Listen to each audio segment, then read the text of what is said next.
आज के टाइम में 90% मर्द अपने आप को अल्फा समझते हैं, लेकिन असल में वो एक भी डिसीजन अपने दम पे नहीं ले पाते। पहले गर्लफ्रेंड के मूड पे चल रहे होते हैं, फिर सोसाइटी के रूल्स फॉलो कर रहे होते हैं और बीच में अपनी लाइफ का स्टीयरिंग व्हील किसी और के हाथ में दे देते हो। ये वीडियो कोई मोटिवेशनल बकवास नहीं है, ये एक मिरर है। मैं तुम्हें 5 क्वालिटी बताऊंगा जो एक ट्रू अल्फा मेल के अंदर होती हैं। अगर ये तुम्हारे अंदर नहीं है तो तुम अभी सिर्फ एक एवरेज आदमी हो जो अपनी लाइफ के पिट में पड़ा है। इसलिए आपका यही वीडियो एंड तक देखना कंपलसरी है। Number 1, unshakeable confidence.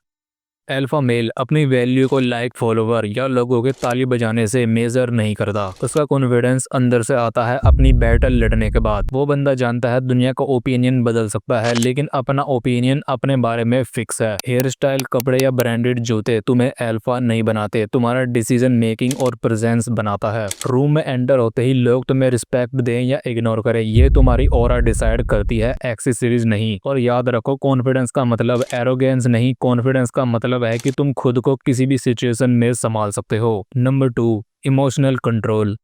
Real alpha अपने इमोशंस का गुलाम नहीं होता। गुस्सा, सैडनेस या अट्रैक्शन, ये सब उसके कंट्रोल में होते हैं। अगर तुम थोड़ा सा गुस्सा आते ही फोन तोड़ देते हो या लड़की ने रिप्लाई नहीं दिया तो रूठ के बेड पर लेटे हो, भाई तुम अभी बीटा जोन में हो। अल्फा मेल इमोशन को एक वेपन की तरह यूज करता है, जब जरूरत हो तब निकालता है, वरना सेफ में रखता है। उसे पता होता है कि रिएक्शन फ्री में नहीं देना चाहिए, हर रिएक्शन की एक कॉस्ट होती है। Number 3, self reliance. अल्फा अपनी रोटी खुद कमाता है, अपनी प्रॉब्लम खुद सोल्व करता है और अपना पाथ यानी रास्ता खुद चूज करता है। वो हर बात पे सपोर्ट सिस्टम का इंतजार नहीं करता। भाई अगर तुम्हें हर काम के लिए अप्रूवल चाहिए, भाई ये सही है, भाई कैसे करूं, तो तुम अभी पपेट हो, कोई प्लेयर नहीं हो। अल्फा के लिए रिस्पॉन्सिबिलिटी एक बर्डन नहीं, एक प्रिविलेज होता है। और एक बात समझ लो, जब तुम अपने खुद के ऊपर खड़े होते हो तब दुनिया तुम्हें रिस्पेक्ट देती है, जब तुम सपोर्ट के सारे खड़े होते हो तब दुनिया तुम्हें पिटी करती है। Number 4, purpose driven life. Alpha अपना नॉर्थ स्टार जानता है, उसका हर दिन एक मिशन होता है, चाहे वो करियर हो, फिटनेस हो या कोई स्किल। तुम्हारे अंदर अगर कल उठने का कोई रीजन नहीं है तो तुम ज़ोंबी मोड में जी रहे हो। भाई अल्फा अपना टाइम रील स्क्रॉल करके वेस्ट नहीं करता, वो अपनी लेगेसी बनाने में लगाता है। उसका हर दिन एक ब्रेक होता है जो वो अपना एम्पायर की वॉल में लगाता है, और वो डिस्ट्रैक्शन को कट करने में रूदलेस होता है, क्योंकि उसे पता है हर डिस्ट्रैक्शन का प्राइस उसके गोल से कट होता है। Number 5, respect without bagging.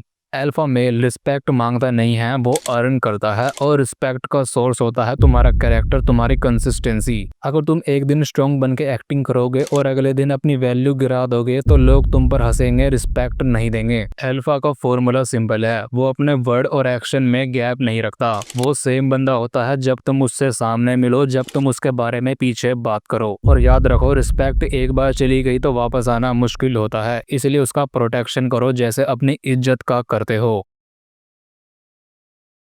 Alpha बनना कोई इंस्टाग्राम ट्रेंड नहीं, एक लाइफ टाइम डिसिप्लिन है। जब तुम अपने कंफर्ट जोन से बाहर आओगे, अपनी वीकनेस का सामना करोगे और अपना लाइफ का स्टीयरिंग व्हील खुद पकड़ोगे, तब तुम अल्फा के पहले स्टेप पर खड़े होगे। तब तक तुम सिर्फ एक स्पेक्टेटर हो जो दूसरों की लाइफ देख के एंटरटेन हो रहा है। और याद रखो, रिस्पेक्ट, पावर और लीडरशिप ये तुम्हें गिफ्ट में नहीं मिलती, तुम्हें ये अपने खून, पसीने और डिसिप्लिन से कमानी पड़ती है। अगर वीडियो थोड़ी भी अच्छी लगी हो तो इसे एक लाइक कर देना, अगर ना अच्छी लगी हो तो डिसलाइक कर देना, और सब्सक्राइब करना या ना करना ये आपके ऊपर है।